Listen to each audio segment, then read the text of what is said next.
आज आपण खाद्यरुची मराठी रेसिपीमध्ये करटुल्याची भाजी करणार आहोत. ही एक रानभाजी असते आणि पावसाळ्यातच मिळते. त्यामुळे वर्षातून एकदा तरी नक्की आणायची आणि ही करटुल्याची भाजी अशा पद्धतीने केलीत ना, तर घरचे सुद्धा आवडीने खातील. बरं, तेवढीच ती पौष्टिकही असते. मग काय, करटुले आणायची आणि अशा प्रकारे कापून घ्यायची आहेत. हे बघा, देठाकडचा भाग काढून घेते आणि अशा प्रकारे मधून कापून घ्यायचे आहेत आणि मधला जो बियांचा भाग आहे, तो आपण चमच्याने काढून घ्यायचा आहे. आणि तुम्हाला सांगते, ही करटुले आहेत ना, जर कोवळी असली ना, तर मधला बियांचा भाग आहे ना, तो काढण्याची गरज नाही. पण इथे थोड्याशा जून बिया आहेत, त्यामुळे मी अशा प्रकारे चमच्याने काढून घेते. संपूर्ण बिया काढून घेतल्यानंतर अशा प्रकारे आपण कापून घ्यायचे आहेत. म्हणजे आपण कारलं कापतो की नाही, तसं आपण कापून घ्यायचं आहे. हे बघा, अशा पद्धतीने सगळी करटुले मी अशाच पद्धतीने कापून घेणार आहे. दिसताना ही अगदी कारल्यासारखी दिसते, पण अजिबात कडू लागत नाही. जर तुम्ही अशा पद्धतीने केलीत ना, तर अजिबात कडू लागत नाही आणि तितकीच पौष्टिक असते. वर्षातून एकदाच मिळते, त्यामुळं नक्की आवर्जून वर्षातून एकदा तरी खावी. हे बघा, अशा प्रकारे कापून घेतलेली आहे सगळी करटुले. आता काय करायचं आहे, ही स्वच्छ पाण्याने धुवून घ्यायची आहेत. हे बघा, आता ही धुवून घेऊयात आपण. अशा प्रकारे पाण्यामध्ये 1-2 पाण्यामध्ये छान अशी धुवून घ्यायची आहेत. दाखवते, हे बघा. स्वच्छ धुवून घेऊया. त्यामधले जे पाणी आहे ते अशा प्रकारे पिळून काढायचं आहे. ताटामध्ये काढूया. आणि एक साइडला मी कांदासुद्धा बारीक कापून घेतलेला आहे. आता लगेचच काय करूया आपण, फोडणी देऊयात. हे बघा, स्वच्छ धुवून घेतलेली आहेत.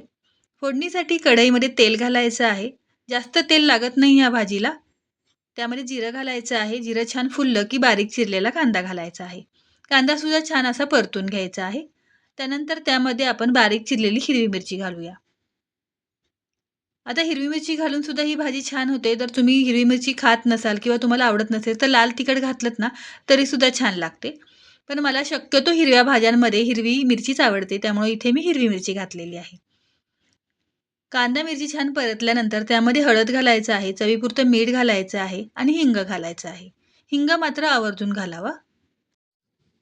त्यानंतर काय करायचं आहे, स्वच्छ धुवून घेतलेली करटुले आहेत, ती घालायची आहे आणि ही करटुले जी आहेत, ती 2 मिनिटं तेलावर छान अशी परतून घ्यायची आहेत. म्हणजे भाजीला छान अशी चव येते. हे बघा, अशा पद्धतीने हलकीशी नरम सुद्धा होतात आणि शिजायला काही जास्त वेळ लागत नाही. हे बघा, छान अशी परतून घेऊया. तुम्ही बघू शकता रंग किती सुरेख दिसतोय आणि खरं सांगते भाकरीबरोबर गरमागरम भाकरी असेल आणि ही भाजी असेल ना, मस्त लागते एकदम. हे बघा, छान अशी 2 मिनिटं आपण भाजी परतून घेतलेली आहे. आता काय करूया, झाकण ठेवून 10 मिनिटाची वाफ आणायची आहे बारीक गॅसवर. 10 मिनिटं झाली की तुम्हाला दाखवते. 10 मिनिटं झालेली आहेत. तुम्हाला दाखवते मस्त वाफ आलेली आहेत आणि आपली ही जी करटुली आहेत ती छान अशी शिजलेली आहेत. हे बघा, दाखवते तुम्हाला. छान असं परतून घेऊया, पुन्हा एकदा मिक्स करून घेऊया. हे बघा, छान मिक्स करून घेतलेली आहेत आणि छान अशी शिजलेली आहेत. दाखवते तुम्हाला. हे बघा, आता आपण पाहूयात. एक करटुलं घेऊया, पाण्याचा हात घेऊया कारण गरम आहे ना. हे बघा, अगदी मस्त शिजलेली आहेत. हे बघा, छान शिजलेली आहेत. आता फक्त वरून ओलं खोबरं घालायचं किसलेलं आणि 1 मिनिटभर फक्त शिजवून घ्यायची. झाली मस्तपैकी अगदी झटपट आपली करटुल्याची भाजी तयार आहे.